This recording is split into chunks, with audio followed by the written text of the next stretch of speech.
Of the Referees Association, Jimmy Malynn. Jimmy, thanks for joining us in studio today. Obviously, football has been around for a long time now, and there has been some evolutions, I suppose, in football, in technology-wise. But it is probably one of the last sports to kind of incorporate video playbacks and that sort of thing. Is it right that football should be staying where it is, or do you think it should be moving forward now?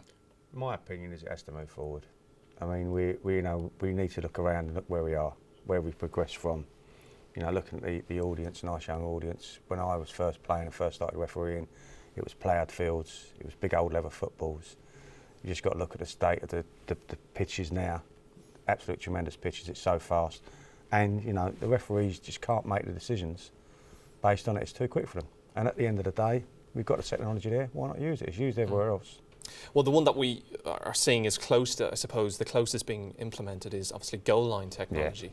Yeah. Do you see that working easily? And I suppose what most is important for football fans is that it works quickly, so the decision is made within a snapshot. I think what they need to do is to pilot it, test it, and get it right before they put it in. Let's not bring something in that may work, may not. We need to get it going right. But if it makes a decision, I mean, a goal is a big thing. Just recent playoff finals, £90 million game. Decision goes the wrong way because of a goal. You know, England in the World Cup, it was over. Other games, Chelsea, Tottenham, it wasn't over. We need it there. It's so simple. The thing what it needs to be is quick and slick. Fourth official can decide, or we can have a beam like we do in the tennis and just get it sorted straight away. So for you as a referee, does it stop there then, or do we go next to penalty incidents like we were talking about with the tennis, maybe 3 chances aside, or 3 chances a game for each team for, you know, a decision in the box that somebody wants to challenge, or do we just leave it with goal line? No, I think goal line is just as far as we need to go, because the rest of it gets picked up if it's Premiership and it's on the TV and there's an incident. You know, they deal with that off the pitch after the game. If we just had the goal line, just forward purely, is it a goal, is it not a goal, is a ball over the line, and leave the rest of it down to the human nature. And that way then you'll still have both sides of it. That's my personal opinion. Well, we've got plenty of football fans in the audience today. What do we think? Is it goal line, or is it no technology, or should it be everything? Any ideas? I think it should just be goal line technology, and I think all the rest of it, like, I think it should all just be left, the rest of it, like the guest just said, the rest of it is down to human nature. It could be done like they look at it after the game, they give players yellow cards after the game's finished already for bad challenges that are missed by the referee already. That's already done. So technology is actually already implemented in football. It's just not in the actual game itself. In the actual game itself, all we need is goal line technology, because anything else will just delay the game.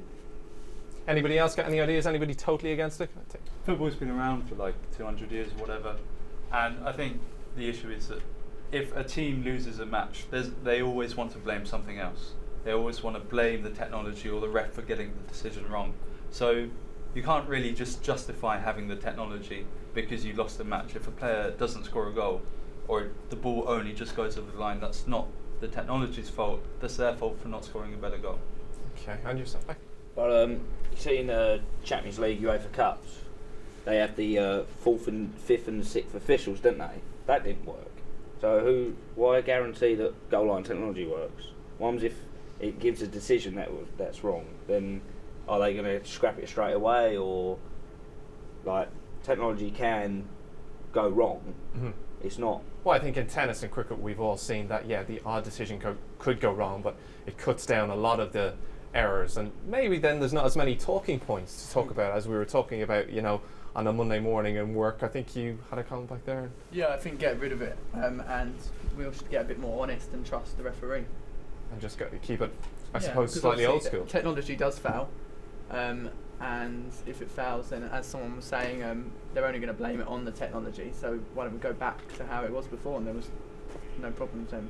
But we don't need the technology to be that high tech. All you need is a tiny camera inside each post and the crossbar to just see whether or not the ball crossed the line.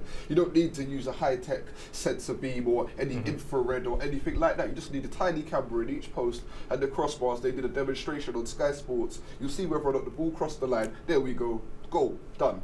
Well, we'll see what FIFA brings in. All right, moving on. Well, some high-profile sporting events over the past few years have been affected one way or another by either having technology or not having technology present. Let's watch a few of those remarkable instances now.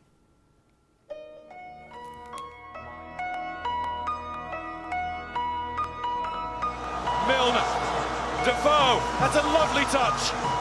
Lampard! Brilliant! It was in now! That surely crossed the line! It's not been given! Surely that was in! Was it FIFA.1? Technology. Technology.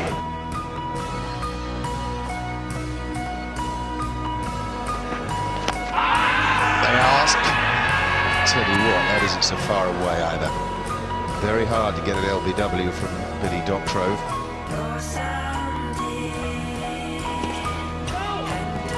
Yeah, no challenges inside. That one's good though.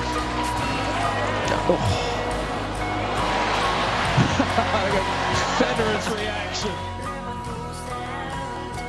Astonishing end to the game here, and Mendes has tried to lob it over him. Oh, you see that go in. Oh, there's Carroll, just takes his time, he's got it over the line.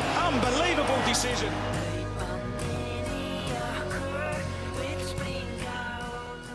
Well, Rob joins us once again in the studio.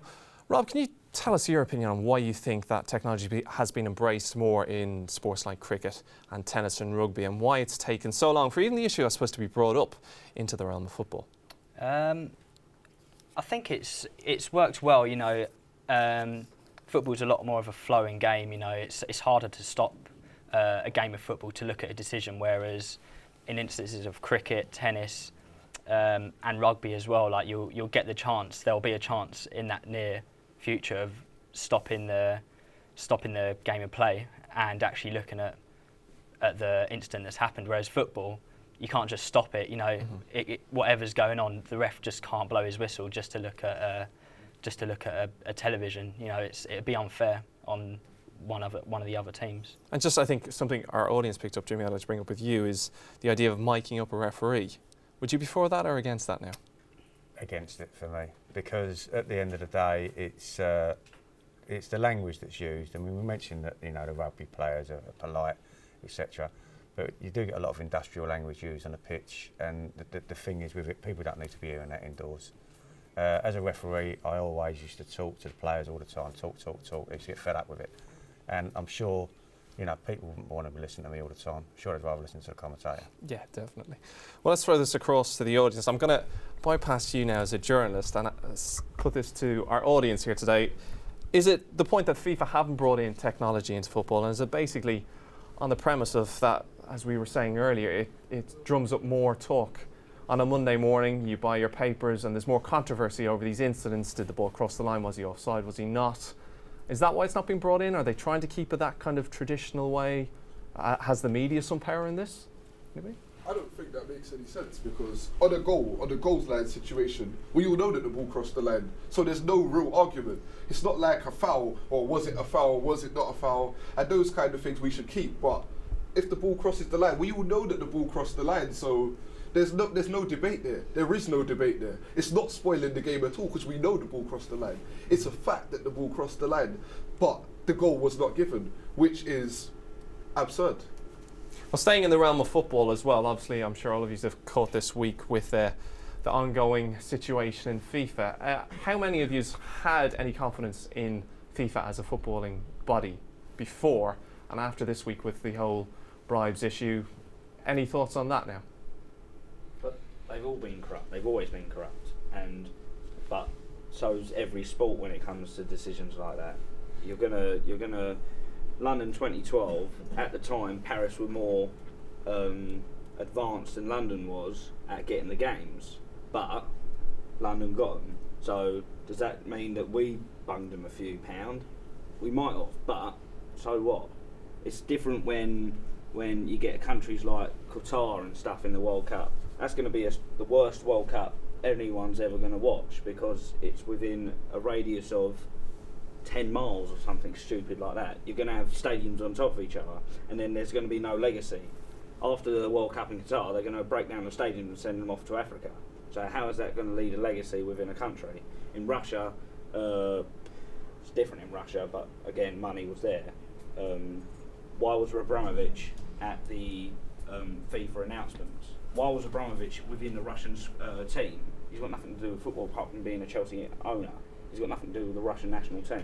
Okay, well listen, we'll have to leave it there. Who knows, we may be back one day talking about London for the next World Cup. Well, we've heard some interesting opinions and points in today's show. Many thanks to our studio audience, who've been great, and thanks to our guests Rob Davies and Jimmy Malynn.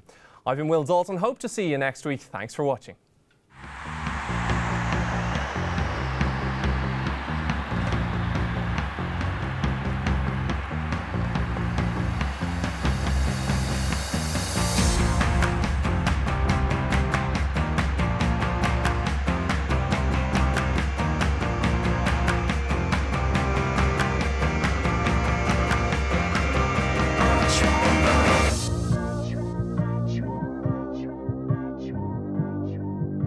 They're gonna eat me